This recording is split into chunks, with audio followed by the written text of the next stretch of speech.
Good evening sir. Good evening, good evening. Wait करते हैं बच्चों थोड़ा सा। Good evening sir. Good evening all, good evening, good evening all. Wait कर लेते हैं बच्चों कुछ टाइम, फिर क्लासेस स्टार्ट किया जाएगा। किसी को कुछ पूछना है तो बताओ यार, 2 मिनट और वेट करते हैं। किसी को कुछ पूछना है तो बताओ। सर आप लोग रिवीजन। फर्स्ट का एक क्वेश्चन पूछना है। हाँ जी, पूछो, श्योर पूछो। सर मैं वो भी भेज रही हूँ। क्या? चैप्टर फर्स्ट का एक क्वेश्चन। हाँ जी, बिल्कुल पूछ लो, अपना ग्रुप में भेजो। क्या है वो? वैसे पूछ सकते हो, ओरली पूछ सकते हो। सर उसमें फाइंड करना है कि number of molecules of water किसमें मैक्सिमम है। सर मैंने 3 ऑप्शन में देख लिया, बट फर्स्ट ऑप्शन में जो निकालने की कोशिश की पर निकल लिया।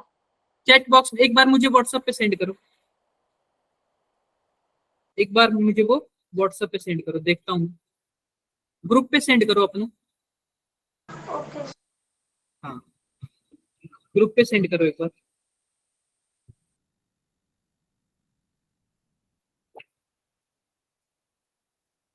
मैंने एक मिनट देख लिया।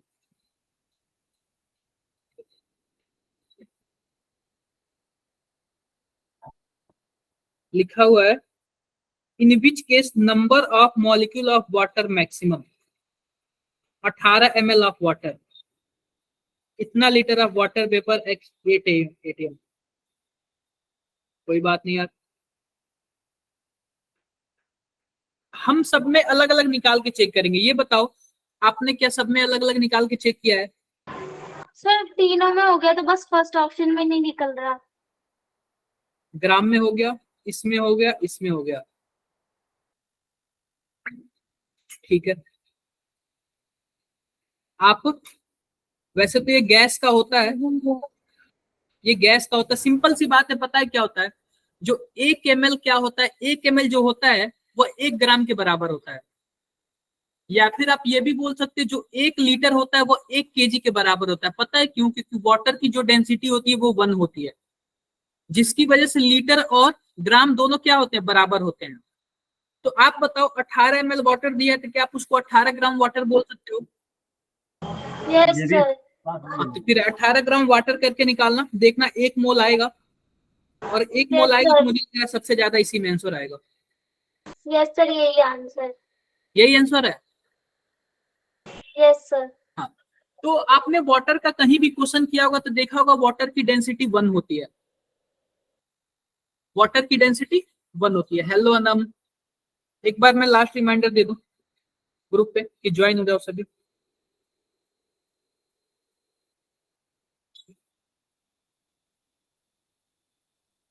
बाकी सब क्लास में कितने बच्चे आते हैं बायो में और फिजिक्स में? सर 32 बच्चे आए थे सर। फिजिक्स में यस सर। मर्जिंग तो नहीं था ना ग्रुप? और बायो में कितने आते हैं? सर उसमें भी 35 से ऊपर चले जाते हैं। केमिस्ट्री में सबसे कम आते हैं। कोई बात नहीं, आओ हम एनसीईआरटी लेके चलते हैं अपना। फिजिक्स में 3 बच्चे आते हैं। क्या? फिजिक्स की क्लास में तो ऑलरेडी ग्रुप्स के आते हैं ना, G7 G8 के भी। यस सर, उसमें ज्यादा हो जाते हैं बच्चे। हाँ, तो मुझे लगता है कि वो अलग अलग ग्रुप के आते हैं। इंट्रोडक्शन तो आपने जानते ही होंगे। हमारा कौन सा चैप्टर चल रहा है? It's states of state of matter. Matter. और हमें इसमें सॉलिड लिक्विड गैस में सबसे ज्यादा किसको पढ़ना है? गैस। यस इसको हम लोग एक और नाम से किसको जानते हैं? Gaseous state. स्टेट। क्लियर बात है। आओ आओ मैं बताता हूँ सिंपल सिंपल बातें कि हमने अभी तक क्या क्या पढ़ लिया है। हमने इंटरमोलिकुलर फोर्सेस पढ़ लिया है। बोलो, स्टार्टिंग में हमने पढ़ा था ना इंटरमोलिकुलर फोर्सेस। Yes sir. हाँ, डाइपोल वगैरह बन जाते थे। डिस्पर्सन फोर्सेस का अलग नाम क्या था? London forces. और लंदन मतलब दूर दूर, और दूर दूर वाले फोर्स किसमें लगते थे? अरे नोबल गैस में ना। Yes sir. नोबल गैस में। फिर उसके बाद मैंने डाइपोल डाइपोल इंटरेक्शन भी आपको बताया था। Yes sir. इंटरेक्शन क्या होता है। उसके बाद हमने डाइपोल इंड्यूस्ड डाइपोल भी बताया था। डाइपोल इंड्यूस्ड डाइपोल भी बताया था। फिर उसके बाद मैंने हाइड्रोजन बॉन्ड भी बताया था। क्या इसमें किसी को डाउट हो तो बताओ। डबल वाली कभी कर दी गया हम पेन के साथ। क्या बोल रहे हो? माइक बंद कर लो नंदिनी। नंदिनी माइक म्यूट कर लो अपना। हाँ जी क्या बोल रहे हो बताओ। ये बताओ मैंने dipole dipole dipole induced dipole और हाइड्रोजन बॉन्ड, ये क्लियर हो गया सबको? Yes sir. इसके अलावा भी मैंने कई चीज बताया था। सर एक बार हाइड्रोजन बॉन्ड बता दो। हाइड्रोजन बॉन्ड जैसे कि मान लो हाइड्रोजन बॉन्ड के लिए कंपलसरी एटम कौन सा होना चाहिए? हाइड्रोजन। हाइड्रोजन। ये हाइड्रोजन मोस्ट इलेक्ट्रोनेगेटिव एटम जैसे कि क्लोरीन हो गया या फिर ऑक्सीजन हो गया या फिर नाइट्रोजन हो गया। अगर तीनों के कहीं पास से गुजरे या फिर कहीं कोई देख ले तो इनके में एक अट्रैक्शन होने लगता है। क्या होने लगता है? अट्रैक्शन होने लगता है। और इन्हीं अट्रैक्शन को हम लोग क्या बोलते हैं? Hydrogen. Hydrogen hydrogen bond. Clear है बातें? इस पे मैंने कई सारे क्वेश्चन भी करे। अब आपको वो मस्ट इलेक्ट्रोनेगेटिव एटम याद कैसे करना है? तो आप सीधा याद कर लो फोन, FON फोन। फोन से आपको पता चल जाएगा फ्लोरीन ऑक्सीजन और नाइट्रोजन। नाइट्रोजन। बिल्कुल। आओ आओ बात करते हैं। सर इंड्यूस डाइपोल में वही तो होता है जिसमें पहले एक में पहले ही से चार्ज प्रेजेंट होता है और दूसरे में एक उसके इन्फ्लुएंस के वजह से चार्ज आता है। बिल्कुल यार, पहले तो एक डाइपोल होगा और उसके डाइपोल की वजह से एक इंड्यूस हो जाएगा यानी प्रेरित हो जाएगा। प्रेरित यानी कि मोटिवेट हो जाएगा। मैंने बताया था कि नहीं? Yes sir. बताया था। अब देखो बात करेंगे इंटरमॉलिक्यूलर फोर्सेस की। तो इंटरमॉलिक्यूलर फोर्सेस आपको पता है सॉलिड में ज्यादा होता है, सबसे कम Yes, किसमें sir. होता है? गैस में। गैस में। वही बात करेंगे थर्मल एनर्जी की। तो थर्मल एनर्जी गैस में ज्यादा होता है। थर्मल एनर्जी बच्चों रैंडमनेस होता है यानी कि कितना मॉलिक्यूल घूम लेता है। तो आपको पता है गैस के मॉलिक्यूल ज्यादा घूमते हैं। ज्यादा घूमते हैं Yes, तो sir. थर्मल एनर्जी क्या होगी? ज्यादा होगी। क्लियर है बातें? हाँ आगे बोलते हैं। थर्मल एनर्जी की इसके बारे में मैंने बता दिया था। ये भी सब बता दिया था, ये सब बता दिया था। बस आपको क्या करना है? क्वेश्चंस करना है, क्वेश्चंस। यस। हाँ अब देखो ये क्या दिया हुआ है। ये कुछ ऐसे पेरियोडिक टेबल बनाया है, बीच में ऐसे कट कर दिया। सालू ने कुछ भेजा है क्या? यस सर उसने भेजा। Gaseous state is character. भेजा है। अब देखो ये गैस के बारे में कुछ बोल रहा है। गैस जो होता है हाईली कंप्रेसिबल होता है। आप बताओ गैस के मॉलिक्यूल को इसलिए हम दबा के पास पास ला सकते हैं। Yes sir.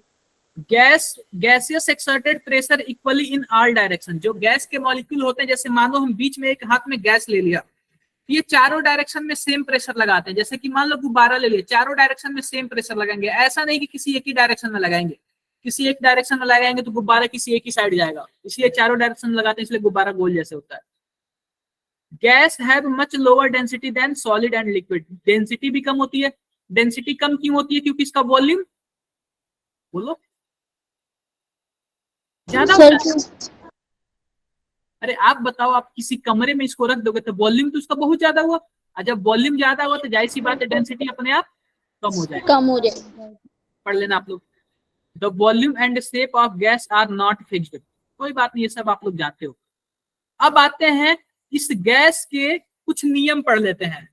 गैस के कुछ नियम पढ़ लेते हैं कि कौन कौन से नियम है। आप बताओ कौन कौन से लॉ पढ़ने हैं हम लोग को? Boyle's law, Charles law. Boyle's, Charles, Gay Lussac और अवोगैड्रो। एकदम सीरियल वाइज आपको याद होनी चाहिए। तो पहले कौन आता है? बॉयल। Boyle's law. क्या बोला था? At constant temperature the pressure of fixed amount. Fixed amount का क्या मतलब है? टेम्परेचर तो कांस्टेंट है ही, नंबर ऑफ मोल भी मोल्स भी कांस्टेंट कांस्टेंट है। बिल्कुल। तो जब टेम्परेचर और नंबर ऑफ मोल कांस्टेंट रहेगा तो सीधी सी बात पता है आपको, P is inversely proportional to 1/V। Clear है बातें? क्लियर है। तो ये हमने पढ़ लिया था। और P इक्वल टू इनवर्स, ये इसकी जगह पे हमने कोई एक कांस्टेंट लगा दिया और सीधा यहाँ पे क्या किया, P भी इक्वल टू K1, और आप लोग यह भी जानते हो P1 V1 equal to P2 V2। V2। ये सब आप लोगों ने पढ़ लिया था और इस पे अच्छे खासे क्वेश्चंस भी कर लिए थे। क्या आपने इस पे ग्राफ भी बना लिया था क्या? Yes sir. ये भी बना लिया था ग्राफ, ये भी बना लिया था, कोई बात नहीं, ये सब है। ये कुछ वैल्यू दिया है, इसका कोई मतलब नहीं है, कोई मतलब नहीं है इसका आपको। आओ कि मैंने सेम क्वेश्चन ये कराए थे और मैं बोला था कि एनसीईआरटी का क्वेश्चन है, मैंने सेम बोला था एनसीईआरटी का क्वेश्चन है। यस। आओ बातें करते हैं। दूसरा कौन सा लॉ है? Charles law. दूसरा कौन सा है? Charles law. चार्ल्स ने क्या बोला था कि आप क्या कर दो, प्रेशर को कांस्टेंट और नंबर कर दो और नंबर ऑफ मोल को फिक्स। अभी कॉन्सेप्ट कर दो। तो जो volume is directly proportional to temperature, आप टेम्परेचर बढ़ाओगे तो वॉल्यूम क्या होगा? अगर मान लो आप 1 डिग्री सेल्सियस टेम्परेचर बढ़ा रहे हो तो वॉल्यूम कितना बढ़ेगा? 1/273.15 टाइम्स। अगर आप 1 डिग्री सेल्सियस टेम्परेचर बढ़ा, जैसे मैंने बोला कि टेम्परेचर बढ़ाओगे तो वॉल्यूम बढ़ेगा, तो वही अगर 1 डिग्री सेल्सियस टेम्परेचर बढ़ाओगे तो कितना वॉल्यूम बढ़ेगा? 1.273.15 टाइम्स, या फिर गुना बोल सकते हो। क्लियर है बातें? Yes sir. इसी बात पे एक फॉर्मूला आ गया था इसी टॉपिक पे, कौन सा था? Vt equal to V0 1 plus T/273.15, या फिर आप इसको बोल सकते हो और यहाँ पे V0 कर लेना। और इस पे भी मैंने क्वेश्चन एक बताए थे, अपनी तरफ से क्वेश्चन बताए थे। ये तो रहा बच्चों किस में? सेल्सियस में। अगर आप इसको केल्विन में लाना है, आप ऊपर भी सेल्सियस में क्या जोड़ दोगे? 273 जोड़ दोगे तो यह हमारा वैल्यू किस में हो जाएगा? केल्विन। केल्विन। और मुझे लग रहा है कि ये सबने कर लिया है, ये सबने क्या किया है? कर लिया है। क्या पूछ रहे हो? Payload is defined age difference between the mass distance air and, चलो पढ़ते हैं, अभी पढ़ते हैं। ये आपने कर लिया था इतना। और चार्ल्स का एक और फॉर्मूला पढ़ा था, V is directly proportional to T। इसका मतलब क्या? V1/T1 equal to V2/T2। ये वाला पढ़ा था हमने। और इसके पे भी हमने क्या बनाया था? ग्राफ बनाया था, ग्राफ। ये सब आपको क्लियर है? Yes sir. हाँ, और सेम मैंने ये न्यूमेरिकल से भी बताए थे, मुझे याद है, जिसका आंसर 2.10018 आया था। सेम न्यूमेरिकल से बताया था मैंने, 2.018 इसका आया था। सबको क्लियर है यहाँ तक? बताओ। Yes sir. Yes sir. जिसमें जहां जिसको डाउट होगा या फिर दोबारा पढ़ना होगा बताना। आते हैं गेलुसाक। गेलुसाक ने क्या बोला था? गेलुसाक ने ये बोला था कि आप क्या कर दो, वॉल्यूम को फिक्स कर दो, यानी कांस्टेंट कर दो, और नंबर ऑफ मोल को क्या कर दो? फिक्स कर दो। उसके बाद जो भी प्रेशर होगा डायरेक्टली प्रोपोर्शनल होगा टेम्परेचर। इसका मतलब अगर टेम्परेचर बढ़ाओगे तो प्रेशर बढ़ेगा, प्रेशर बढ़ेगा, कोई बात नहीं।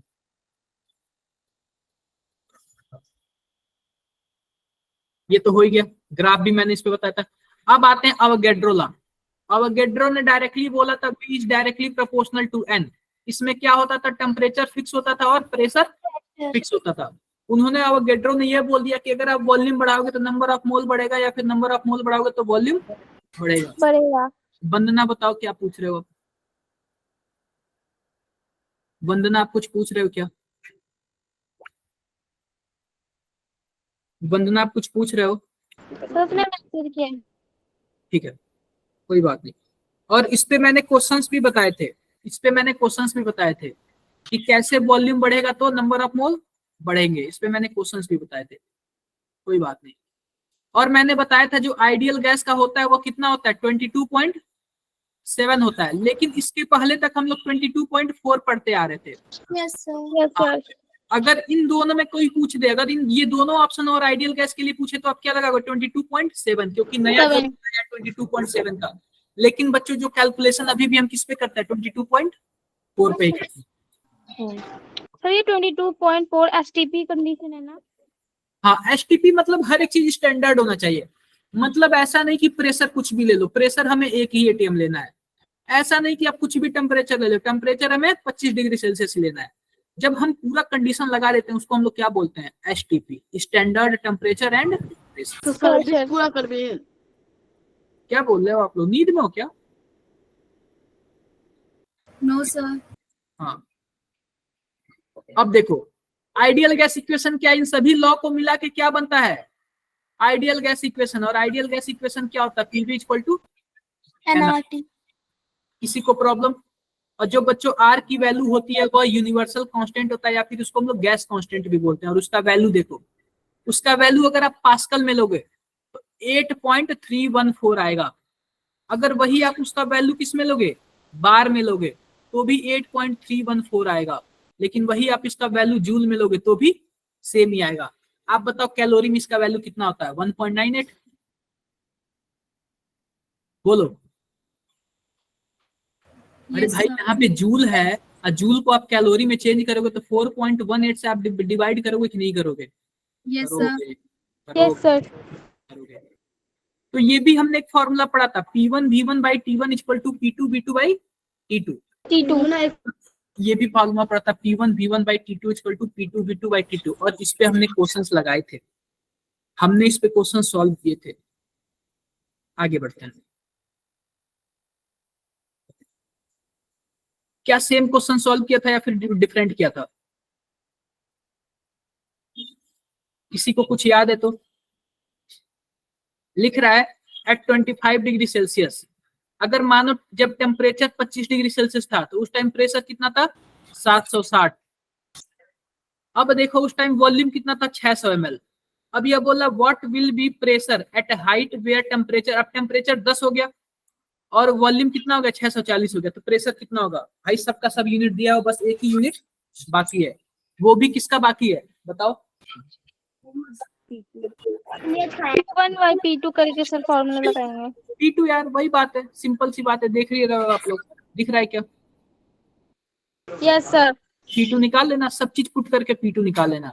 याद रहे जब भी टेम्परेचर देना तो आपको टेम्परेचर हमेशा किस में रखना है, केल्विन में।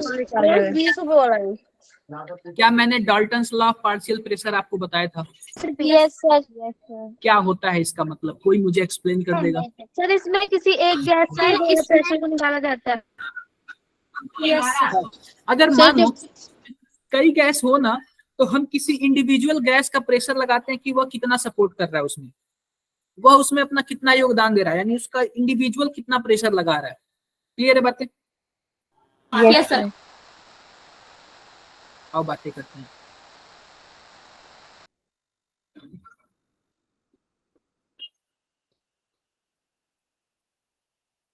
एक बार रुको। और मैंने ये आपको क्या बताया था, डेंसिटी भी निकालने का बताया था, शायद ऐसे तरीका मैंने बताया था कैसे निकालेंगे, बता दूं या फिर आप लोग को पता है? ये बताओ पीवी बराबर क्या होता है, एनआरटी। तो क्या मैं इसको N by V equal to P by R T लिख सकता हूँ? Yes sir. अब देखो बच्चों, एन का मतलब क्या हुआ, मास बाई मोलर मास। बोलो। अरे भाई मोल का मतलब यही हुआ ना, given mass divided by molar मास। तो गिवन मास को हम कैपिटल एम से लिख दे रहे हैं, स्मॉल एम से लिख दे रहे हैं, और मोलर मास को कैपिटल एम से लिख दे रहे हैं। एम से। अब यहाँ पे वी है ही, यहाँ पे पी बाई आर टी हो जाएगा। आप बताओ मास बाई वॉल्यूम क्या होता है? Density by molar mass equal to P by R T. आप बताओ मोलर मास इक्वल टू क्या हो जाएगा? DRT by P। किसी को कोई डाउट हो तो बताओ। No sir. हाँ देखो, वंदना ने पूछा आइसोकोर मीन्स, ठीक है, एक चीज याद रखो, अगर बात आए आइसोथर्मल, क्या है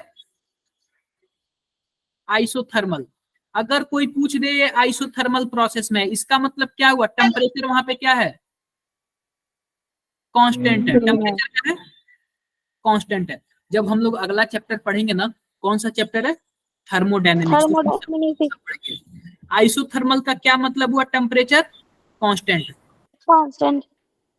आइसोबार का क्या मतलब हुआ, आप जो बार हमारे पास होता है, क्या बोलते हैं, बार यूनिट किसके लिए होता है, प्रेशर के लिए। Pressure constant. वही आता है आइसोकोर। आइसोकोर इसका मतलब क्या है? Volume constant. क्लियर है क्या बातें? बोलो क्लियर है? ये बताओ कौन से लॉ में आइसोथर्मल होता है? किस लॉ में टेम्परेचर को कांस्टेंट रखा जाता है? ऐसे क्वेश्चन पूछ देता है, पूछा जा भी सकता है।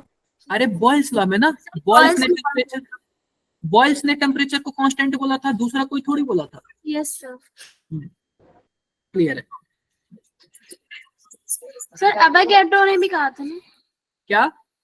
सर अवोगाड्रो देखो, अगर पर्टिकुलर एक की बात करें तो केवल बॉयल्स ने बोला था, लेकिन अवोगाड्रो ने प्रेशर और टेम्परेचर दोनों बोला था। तो उसमें आइसोकोर और आइसोथर्मल दोनों हो जाएंगे, सॉरी आइसोबार और आइसोथर्मल दोनों हो जाएगा। ओके। हाँ, अवोगाड्रो ने तो प्रेशर और टेम्परेचर दो चीज का नाम लिया था, और volume is directly proportional to number of mole. ये शायद आप लोग को यहाँ तक क्लियर हो गया होगा। सर नंबर ऑफ मोल्स भी कांस्टेंट थे। नंबर ऑफ, देखो नंबर ऑफ मोल को कांस्टेंट करने का यहाँ पे कोई ऐसा कोई स्पेसिफिक नाम नहीं है। अगर नंबर ऑफ मोल, अगर एक मोल होगा तो उसको मोलर बोल देंगे, लेकिन अगर नंबर ऑफ मोल कांस्टेंट रहेगा तो उसका कोई स्पेसिफिक नाम नहीं है। ठीक है, पढ़ना यार आप लोग, पढ़ना। ये आपको लग रहा है क्या हर एक चीज पढ़ लिया है आप लोग? देखो, अगर मान लो किसी का पार्शियल प्रेशर निकालना है, मान लो एक डब्बा है उसमें 4 गैस है ए बी सी और डी। अगर हमें डी वाले का पार्शियल प्रेशर निकालना है तो पीडी इक्वल टू क्या लिखेंगे? Total into mole fraction of D. कुछ ऐसे अरे ऐसे नहीं करेंगे, mole fraction of D. Yes sir. हाँ, क्या मैं आप लोग से क्वेश्चन पूछूं क्या? ये 5.4 वाला प्रॉब्लम बता दो आप सभी कोई, चैट बॉक्स में बताओ, देखते हैं कितने लोग बताते हो। हाँ जी घनश्याम बताओ, चैट बॉक्स में आप लोग बताओ, देखते हैं कितने लोग बताते हो आप लोग।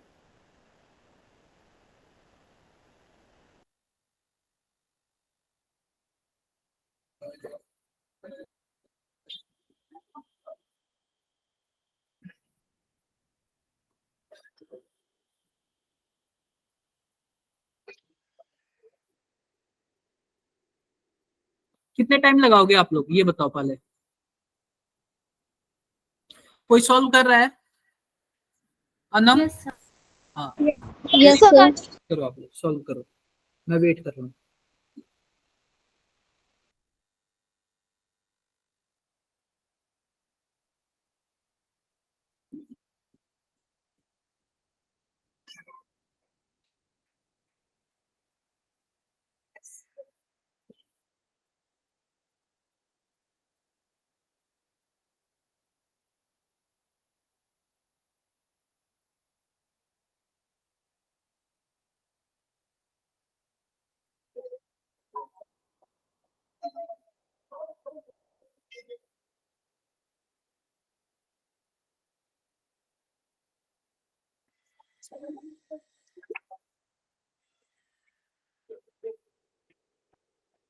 किसी का आंसर आया?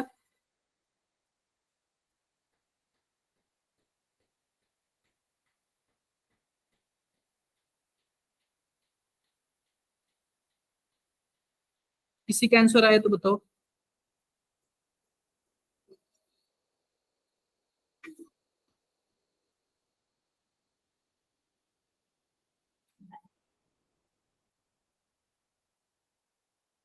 अरे 5.25 मैं एंड नहीं याद करूंगा। 19.75।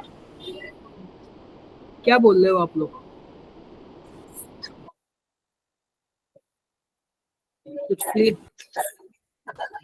सर नियॉन का पार्शियल प्रेशर आ गया। कितना आया बताओ? देखो कि आप लोग सर क्या 9। आंसर आप लोग का मैच कर रहा है सबका? Yes sir. किसी का भी नहीं मैच कर रहा है? फिर जिससे नहीं हो पा रहा है एक बार बताओ आप लोग, मैं करता हूँ सॉल्व। कोई ऐसा है जिसको नहीं समझ आ रहा है? कोई बात नहीं, आगे बढ़ते हैं। अब आते हैं किस पे? Kinetic theory of gas. Kinetic theory में हम लोग ने क्या पढ़ा था? इसको हम लोग शॉर्ट फॉर्म में क्या बोलते हैं? केटीजी। क्या बोलते हैं? केटीजी। और बच्चों ये जो केटीजी है ना, आप लोग फिजिक्स में भी पढ़ोगे। केटीजी आप लोग कहाँ पढ़ोगे? फिजिक्स में भी पढ़ोगे। आप लोग ये बताओ गैस का जो काइनेटिक थ्योरी होता है वो कितना होता है, काइनेटिक एनर्जी?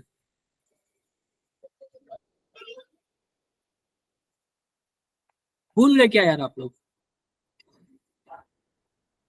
भूल गए क्या? 2/3 होता है फिर 3/2 होता है, ये बताओ आप लोग। 3/2। सर 2/3। 2/3। अरे काइनेटिक थ्योरी ऑफ गैस यही है, काइनेटिक एनर्जी ऐसे ही निकालते हैं। आप लोग का दिमाग कहाँ रह रहा है? 30 पढ़ाई करो आप लोग, पढ़ाई करो, ज्यादा मस्ती कर रहे हो। देखो तो जो बच्चों काइनेटिक थ्योरी ऑफ गैस था ना, वो आइडियल गैस पे फिक्स था, मतलब आइडियल गैस की बातों को मानता था। इसका मतलब जो जो ये बातें बोलेगा काइनेटिक थ्योरी गैस को सब आइडियल मान के चलेगा, आइडियल मान के चलेगा। क्या बोला? Gas constant of large number of identical particle. जो गैस होते हैं बहुत सारे एक ही जैसे नंबर होते हैं। दैट आर सो, देखो वो एटम भी हो सकते हैं, मॉलिक्यूल भी हो सकते हैं। दैट आर स्मॉल, बहुत छोटे छोटे होते हैं और बहुत दूर दूर होते हैं, कोई दिक्कत नहीं। The actual volume of molecule is negligible in comparison to empty space. आप बताओ क्या आइडियल गैस के बारे में क्या बोला गया था कि जो आइडियल गैस का जो वॉल्यूम होता है लगभग नेग्लिजिबल होता है, लेकिन क्या रियल में ऐसा होता है क्या? No sir. रियल में उसका वॉल्यूम होता है, वॉल्यूम होता है। अब देखो इसमें क्या बोला था, there is no force of attraction between the particle of gas. क्या ऐसे सच में होता है? क्या उनके बीच फोर्स ऑफ अट्रैक्शन नहीं होते हैं? सर होता है फोर्स ऑफ अट्रैक्शन। रियल में होता है। इन्हीं दोनों बातों को तो कैंसल किया था रियल गैस ने। ये बोला था कि आप दो ये बातें बोल रहे मैं नहीं मानूंगा, हमें वॉल्यूम भी होता है और हमें फोर्स ऑफ अट्रैक्शन भी होता है। Yes sir. Particle of gas are always in constant and random motion. वो हमेशा मोशन करते रहते हैं, ये तो कोई बात नहीं। If the particle were rest and occupied fix position then gas would have a fixed shape which is not observe. अगर मानो, यह क्या बोल रहा है, जो गैस के मॉलिक्यूल है वो हमेशा मोशन करते रहते हैं। यह बोल रहा है कि अगर गैस के मॉलिक्यूल कहीं एक जगह रुक जाएं और वो फिक्स हो जाए तो उनका एक फिक्स शेप हो जाएगा, जबकि उनका एक फिक्स शेप होता ही नहीं है। और जब होता ही नहीं है तो जाहिर सी बात है वो रैंडम मोशन करते रहते हैं। Yes sir. अब देखो particle of gas move in all possible direction in straight line. जो गैस के मॉलिक्यूल होते हैं ना, यहाँ से ये नहीं कि टेढ़ा मेढ़ा ऐसे चलेंगे, वो सीधी सी बात है। गैस के मॉलिक्यूल यहाँ से यहाँ भी जा सकते हैं, यहाँ भी जा सकते हैं और यहाँ भी जा सकते हैं, और सीधे ही जाएंगे, ऐसा नहीं कि ऐसे घूमते हुए ऐसे ऐसे जाएंगे। तो किसी भी डायरेक्शन में उनका जो मूवमेंट है वो पॉसिबल हो सकता है। और मैंने यह भी बताया था कि वो आपस में भी टकराते हैं और दीवार के, और जो डब्बा होगा उस दीवार कंटेनर के दीवार से भी टकराएंगे। जाहिर सी बात है जब वो गैस के मॉलिक्यूल दीवार से टकराएंगे तो प्रेशर लगाएंगे। Yes sir. प्रेशर लगाएंगे। आओ,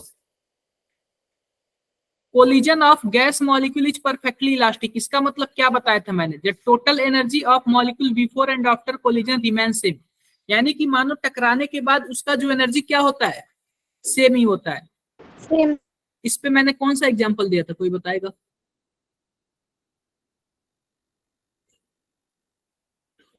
मैंने एक अच्छा एग्जांपल दिया था, मुझे एग्जांपल याद है, आप लोग को नहीं याद है?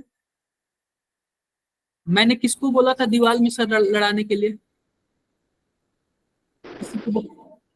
किसी को ऐसे एग्जांपल दिया था मैंने कि अगर आप दीवार में से लड़ाओगे तो आपका एनर्जी डाउन होगी, लेकिन मॉलिक्यूल कितना भी टकराते हैं उनकी एनर्जी डाउन नहीं होती है।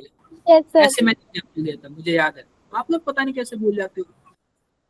पढ़ना आप लोग, ये सब बातें मैंने बताई थी आप लोग को, सब बातें बताई थी।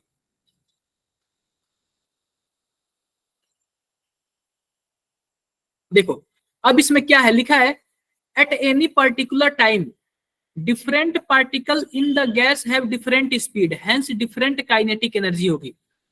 अब देखो जैसे मान लो 10 मॉलिक्यूल की काइनेटिक एनर्जी K1 है, फिर 10 मॉलिक्यूल की काइनेटिक एनर्जी K2 है, 20 मॉलिक्यूल की काइनेटिक एनर्जी K3 है। तो हम ये नहीं कि अलग अलग बताएंगे, इन सबका क्या ले लेंगे हम, एवरेज ले लेंगे। क्या ले लेंगे? एवरेज। एवरेज ले लेंगे और एवरेज काइनेटिक एनर्जी निकालेंगे।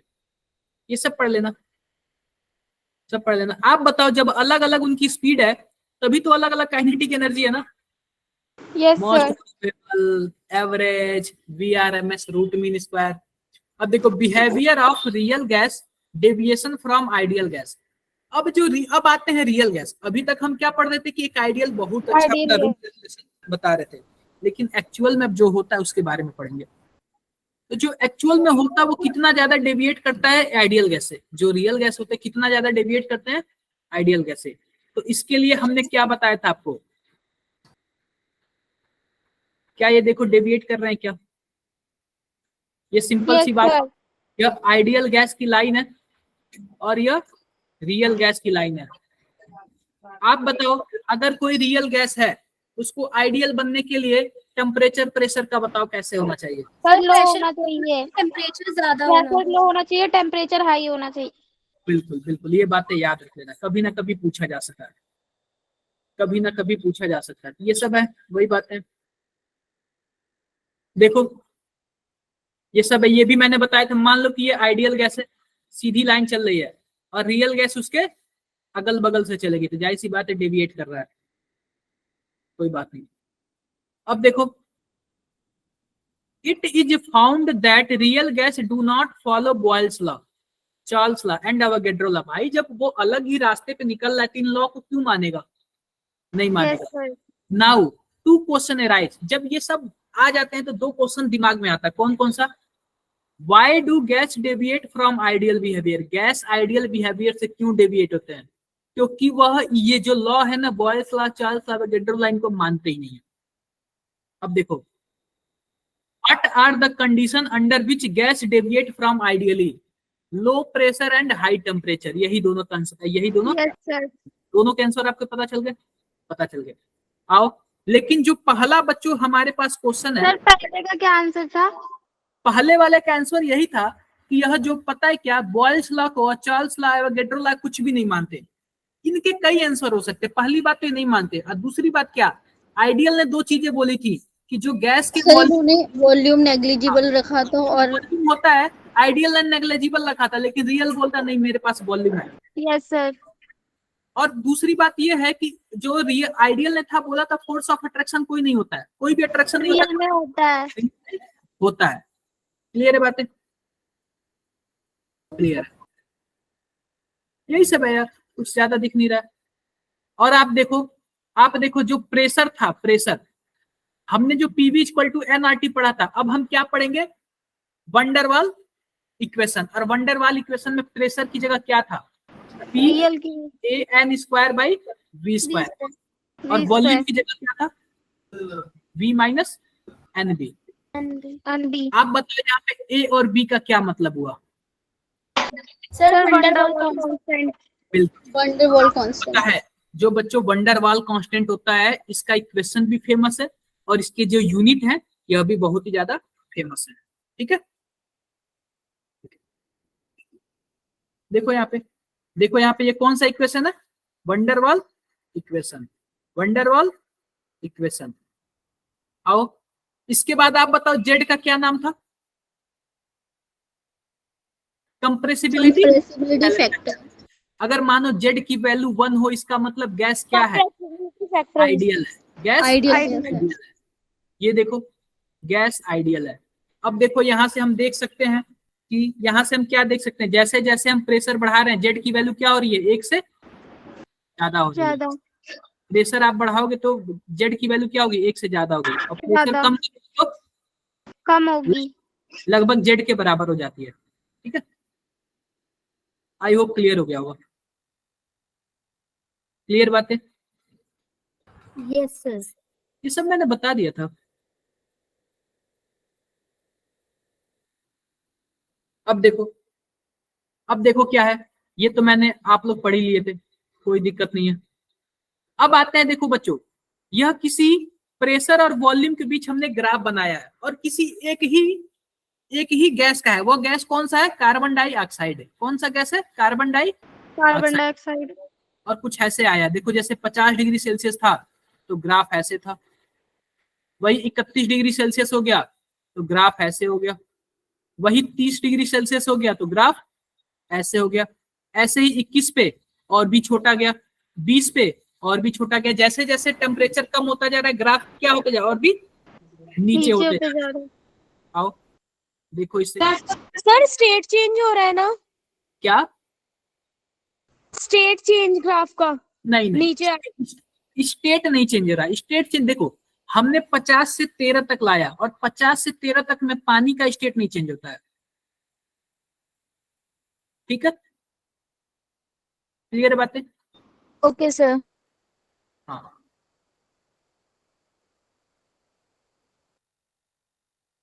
इसमें कुछ नहीं है। अब देखो, अब फिर इसके बाद हमारे पास क्या चीज आता है, क्रिटिकल वाला condition, critical pressure, critical temperature और क्रिटिकल वॉल्यूम। क्या हमने ये चीजें पढ़ा था, क्रिटिकल टेम्परेचर, क्रिटिकल वॉल्यूम और क्रिटिकल प्रेशर। क्या हमने ये चीजें पढ़ी थी? ये सब इतनी बड़ी लाइनें है पढ़ना आप लोग, इतना बड़ा लाइन है पढ़ना आप लोग। देखो क्या दिया हुआ है, क्वेश्चन देखो, क्वेश्चन क्या है, gaseous possess characteristics critical temperature which depend upon the magnitude of intermolecular forces between gas particle. Critical temperature of ammonia and carbon dioxide are, देखो क्रिटिकल टेम्परेचर किसका दे रहा है, अमोनिया का दे रहा है और कार्बन डाइऑक्साइड का दे रहा है। Which of these gas will liquefy first when you start cooling from 50? देखो अगर मानो किसी का टेम्परेचर ज्यादा है क्रिटिकल, किसी का टेम्परेचर कम है, तो जल्दी कौन लिक्विफाई होगा? देखो एक अमोनिया का दिया, एक कार्बन डाइऑक्साइड का दिया, तो जिसका क्रिटिकल टेम्परेचर ज्यादा होगा वह इजिली क्या हो जाएगा, लिक्विफाई हो जाएगा। Liquefy. Yes. Ammonia will liquefy first because it's critical temperature will be reached first, यानी कि इसका क्रिटिकल टेम्परेचर जल्दी मिल जाएगा, जिसकी वजह से जल्दी हो जाएगा। क्लियर है क्या बातें? अब आते हैं बच्चों लिक्विड स्टेट, इसके बाद आते हैं लिक्विड स्टेट। वही लिक्विड स्टेट में हम लोग क्या पढ़ते हैं, वेपर प्रेशर। आप लोग जानते हो क्या क्या होता है, बताओ, कोई जानता है वेपर प्रेशर क्या होता है? सर वेपर प्रेशर को ही तो हमने टेंशन बोला था, एक्वस टेंशन। नहीं नहीं, अब देखो मैं वेपर प्रेशर बनाता हूँ। सबसे पहले आप एक क्या ले लो, डब्बा ले लो, और डब्बे के ऊपर से क्या कर दो, बंद कर दो। अब इस डब्बे में आप क्या डाल दो, पानी डाल दो, और नीचे से क्या लगा दो, आग लगा दो। इतनी बातें सबको समझ आई क्या? क्या करना है कि डब्बा लेना, डब्बे में पानी, और डब्बे के ऊपर से बंद कर देना, नीचे से आग लगा देना है। आप बताओ यह क्या पानी वेपर बनेगा क्या? बोलो। नहीं सर, नहीं बने। अरे किसने बोला नहीं बनेगा, किसने बोला नहीं बनेगा? क्या सोच के बोला आपने नहीं बनेगा, ये बताओ, कुछ तो सर सोचो। नहीं सर, बनेगा, वो ऊपर नहीं आएगा क्योंकि ऊपर लिड लग गई है ना, वो नीचे फिर से पानी बन जाएगा। तो मैं बता रहा हूं ना, तो देखो ये ऊपर जाएगा, फिर ऊपर से टकरा के नीचे आएगा। बोलो अब बताओ, जब ये ऊपर गया, जब ये ऊपर गया तो वेपर के फॉर्म में हो गया, और जब ये नीचे आएगा तो यह जो वेपर होगा गैस ही तो होगा ना। गैस जब पानी पे टकराएगा तो क्या प्रेशर लगाएगा क्या? बोलो, प्रेशर लगाएगा। तो एक तो पानी वेपर बना और फिर टकरा के वापस पानी की सरफेस पे आया, तो क्या लगाया, प्रेशर लगाया। इसी को हम लोग क्या बोलते हैं, vapour pressure. Vapour pressure. Clear है क्या बातें? कितने लोगों को बातें क्लियर हो गई? आप बताओ, अगर ऊपर वाला जो ढक्कन मैंने बंद नहीं किया होता तो क्या वेपर प्रेशर लगता क्या? नहीं लगता सर। पूरा वेपर उड़ जाता है यार, कहाँ से वेपर प्रेशर बनता? ना वेपर तो बनता, ना प्रेशर ही नहीं लगता। क्लियर? क्लियर है। आओ आगे बढ़ते हैं, आगे बढ़ते हैं। ये कई चीजें हैं यार इसमें। आते हैं किसमें, विस्कोसिटी में। कोई बताएगा विस्कोसिटी क्या होता है?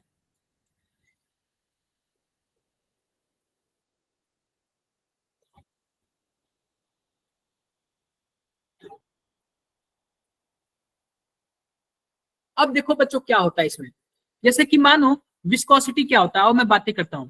When a liquid floor over a fixed surface, जैसे कि मानो हमारे पास एक सरफेस है, हमारा छत है, अगर इसके ऊपर से लिक्विड बह रहा है, layer molecule in intermediate contact surface is stationary, the velocity of upper layer increase as distance of layer of the fixed layer increase.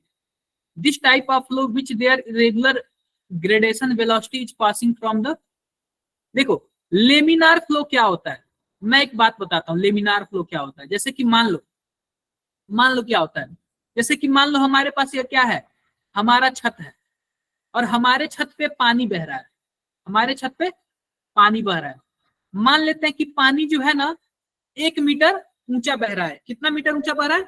घर की छत से 1 मीटर ऊंचा बह रहा है। अब इसका क्या मतलब हुआ? मैं इसको 3 पार्ट में कट कर दे रहा हूं। आप बताओ, जो नीचे वाला पार्ट होगा वो जमीन से फिक्स होगा? बोलो, जमीन से फिक्स होगा वो नीचे वाला पार्ट? क्लियर है क्या? सर अरे आप बताओ, मैंने बोल दिया कि 1 मीटर हमारे पास जो लंबा पानी, एक बार रिपीट कर दो ये चीज। फिर से रिपीट कर रहा हूं। जैसे कि मानो हमारा क्या है, यह छत है और छत पे कम से कम 10 सेंटीमीटर ऊंचाई पानी बह रहा है। हम लोग पानी छत पे लगा देते हैं ना, कई लोग देखोगे ऐसे जो बंद होता है पाइप बंद कर देते तो ऐसे छत पे पानी लग जाती है। मान लो कि 1 मीटर पानी लग गया। क्लियर है बातें? बोलो यार। हाँ, तो आप इस 1 मीटर को 3 पार्ट में बंद कर दो, 1 2, यानी हमने 3 लेयर बना दिया। तो बच्चों, जो सबसे निचला लेयर है, क्या यह जमीन से फिक्स होता है? क्या जमीन से लगा होता है? क्या लगा होता है? और बीच वाला लेयर इस वाले से लगा होता है और ऊपर वाला लेयर इस वाले से लगा होता है। क्लियर है बातें? ये बातें क्लियर है क्या? 3 लेयर है। अब यह बताओ, मैं तीनों लेयर की बात करूं तो सबसे कम स्पीड कौन से लेयर की होगी?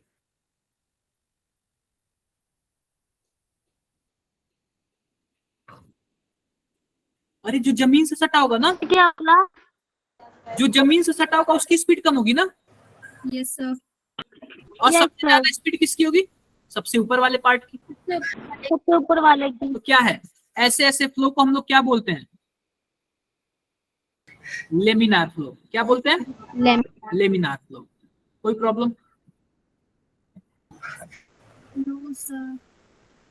ये पढ़ लेना सब, ये लेमिनार फ्लो पे कोफिशिएंट ऑफ विस्कोसिटी वगैरह ऐसे कुछ है नहीं, पढ़ लेना डायरेक्टली पढ़ लेना, ये कुछ ऐसे है नहीं। अब बातें हमारा क्या हो गया, खत्म हो गया, यहीं पे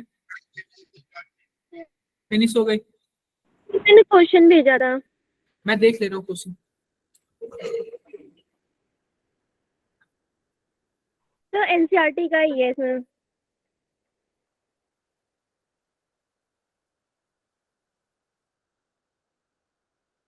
तो 5.16 वाला है। देखता हूँ उसमें 5.16 कहाँ है? पे लोड वाला है। पेलोड वाला। Payload is defined as difference between mass of displaced air in mass of balloon। ये सबसे पहले आप बताओ, ये क्वेश्चन पढ़ के कितने लोगों को समझ आ रहा है? सबसे पहले क्वेश्चन पढ़ के समझो आप लोग और बताओ किसको समझ आ गया। ये अक्सर रॉकेट वगैरह में यूज होता है। बताओ, कोई मुझे समझाएगा?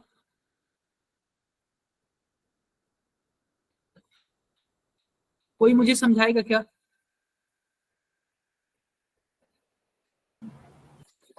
सर हाँ जी बताओ।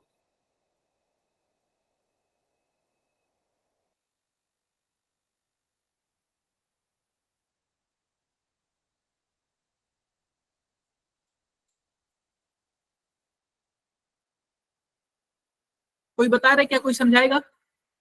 नहीं। अब देखो इसका क्या मतलब हुआ।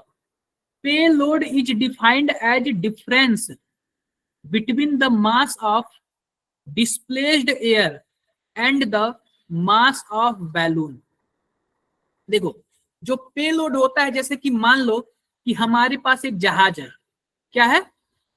जहाज है। और जहाज का जो वजन है बच्चों 1000 किलो है। ठीक है, 1000 किलो है। अब बाद में हमने इसमें क्या डाल दिया? पेट्रोल डाल दिया, फिर जो भी फ्यूल डाल दिया। जब फ्यूल डाल दिया तो इसका वजन कितना हो गया?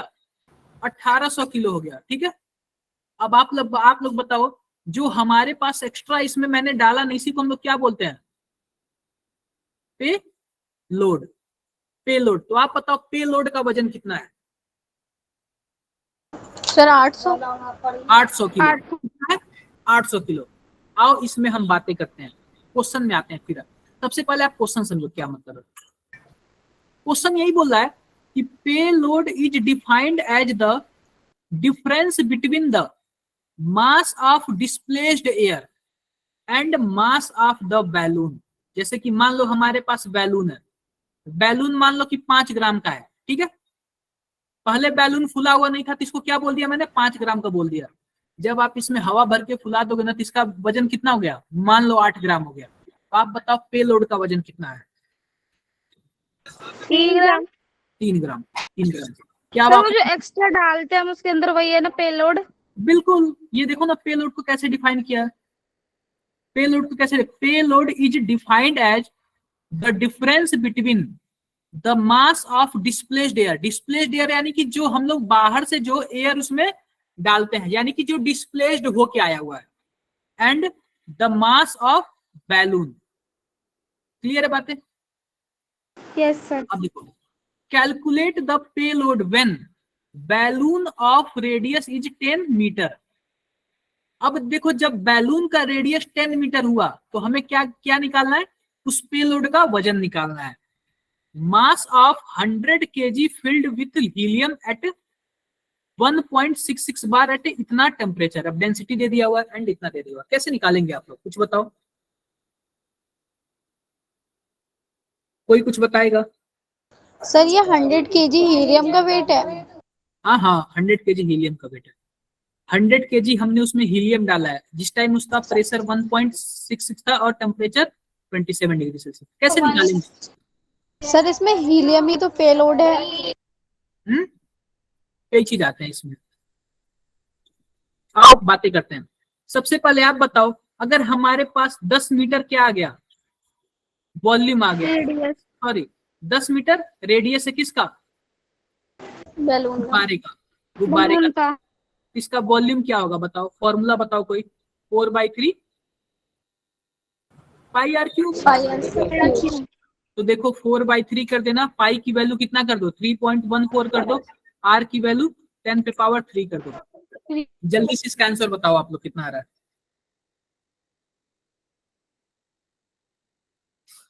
जल्दी से इसका आंसर बताओ आप लोग। 4188.8 मीटर क्यूब। 418 88.8 metre cube. 418.66। अरे क्लियर बताओ कितना आ रहा है। सर 418.66। 0.6। 4188.8 ही है। कोई बात नहीं, मैं इतना ही मान के चल रहा हूँ। ये निकल गया हमारे पास क्या, वॉल्यूम। अब देखो हमारे पास क्या दिया हुआ है, हमारे पास इसमें जो डेंसिटी, जो एयर का डेंसिटी कितना दिया हुआ है, 1.2 kg/। तो आप बताओ जब डेंसिटी दिया हुआ है तो मास कितना होगा, मास इक्वल टू क्या होता है,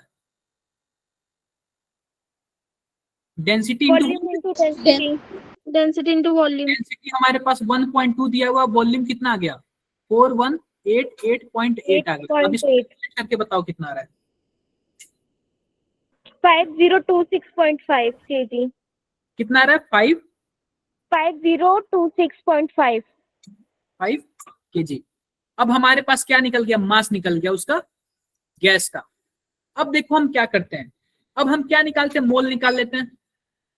मोल का फॉर्मूला क्या, पीवी इक्वल टू एनआरटी। बराबर क्या हो जाएगा, पीवी बाई आरटी। प्रेशर का वॉल्यूम, प्रेशर का कितना दिया हुआ था, 1.66 दिया था ना, देखो यहाँ पे यस सर। 1.66 दिया था। अब हमारे पास वॉल्यूम कितना निकल के आया था इसका, 4188.8।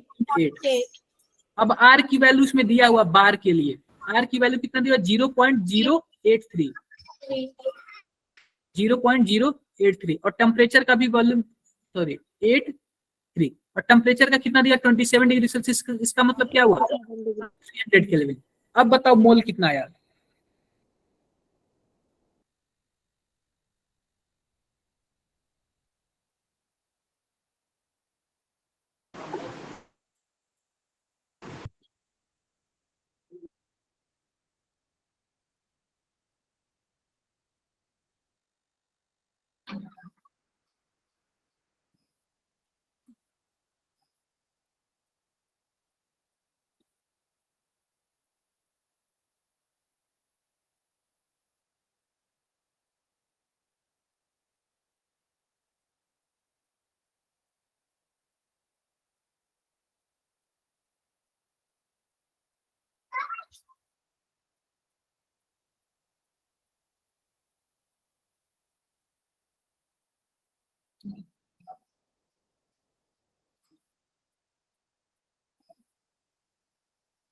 कितना आ रहा है बताओ?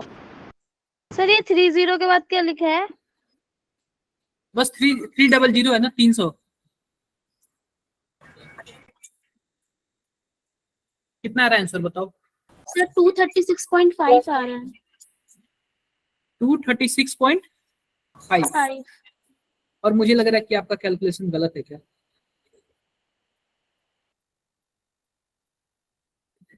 कोई एग्जैक्ट कैलकुलेशन करके बताओ यार, मुझे लग रहा है गलत है। एक बार रुक जाओ, मैं कैलकुलेटर से खुद कर रहा हूँ।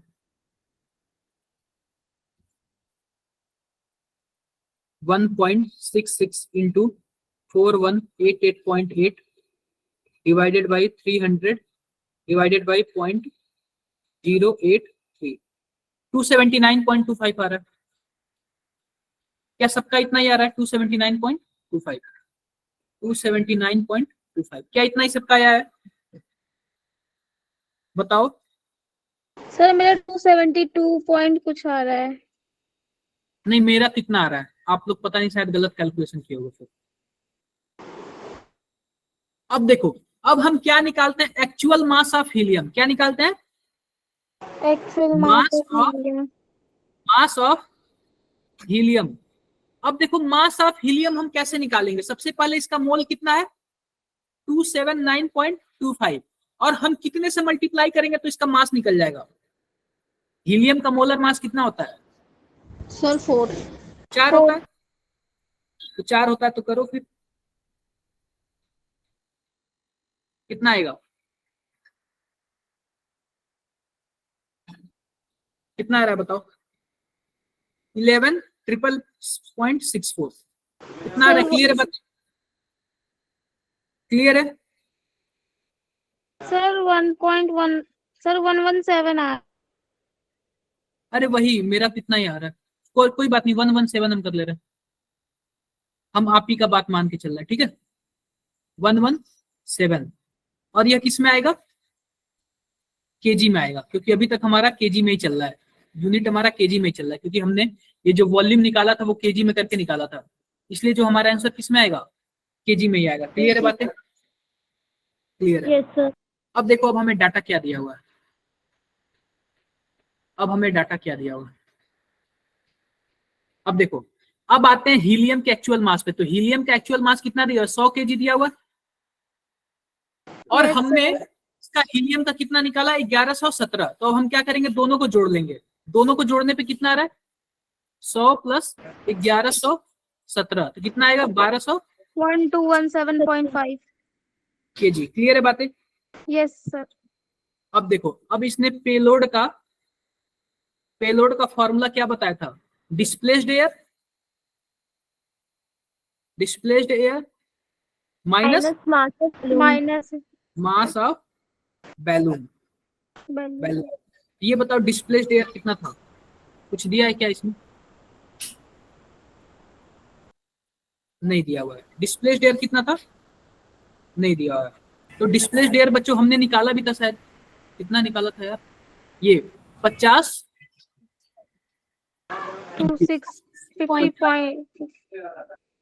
26। और मास ऑफ बैलून कितना था? 1217। देखोगे कितना आ रहा है? इसके आसपास आंसर आ रहा है क्या? आंसर कितना था ये बताओ पहले आप लोग। सर 3809। सर ये 309 आ रहा है। 3809। और आंसर कितना था इसका? सर 3811.1। 3811.1। तो पता है क्या, हम लोगों ने कहीं ना डेसिमल वगैरह में कैलकुलेशन में मिस्टेक किया है। कहीं हम लोगों ने डेसिमल वगैरह में कैलकुलेशन में मिस्टेक किया, जिसकी वजह से हमारा आंसर भी एक्यूरेट ही आ रहा है। Yes sir. तो आप लोग अगर डेसिमल वगैरह में सही करोगे ना तो आपका आंसर एकदम सही आ जाएगा। वैसे क्या, हमारे पास ABCD का ऑप्शन होता है, जो सबसे नियरेस्ट वही हमारा क्या होगा? सही आंसर होगा। क्लियर है बातें? एक बार खुद से कोशिश करना समझने के लिए, एक बार आप लोग खुद से कोशिश करना समझने के लिए जरूर आएगा। ठीक है बच्चों, आपका ये भी फिनिश हो गया। अगला चैप्टर हम स्टार्ट करेंगे थर्मोडायनेमिक्स। सर इस क्वेश्चन में वैसे ज्यादा ही कैलकुलेशन थी, अगर ऐसे हम मतलब नीट के पेपर में आएगा तो इतनी ज्यादा कैलकुलेशन करनी पड़ेगी। पेपर में ऐसे इतना ही ऐसे कैलकुलेशन नहीं आएगा, क्योंकि ना देखो उसमें से एकदम सिंपल कैलकुलेशन आता है कि सीधा कट फिट हो जाए, इतना टफ नहीं देगा। ठीक है, ठीक है, ओके। चैट बॉक्स में अटेंडेंस लिखो सभी को, इतना टफ नहीं देगा नीट में।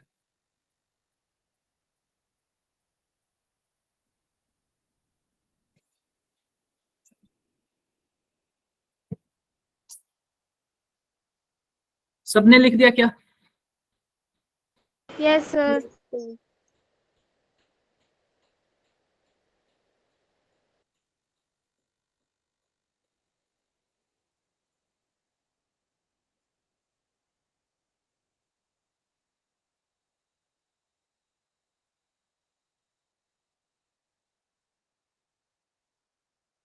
लिख दिया तो अब आप लोग लेफ्ट कर सकते हो।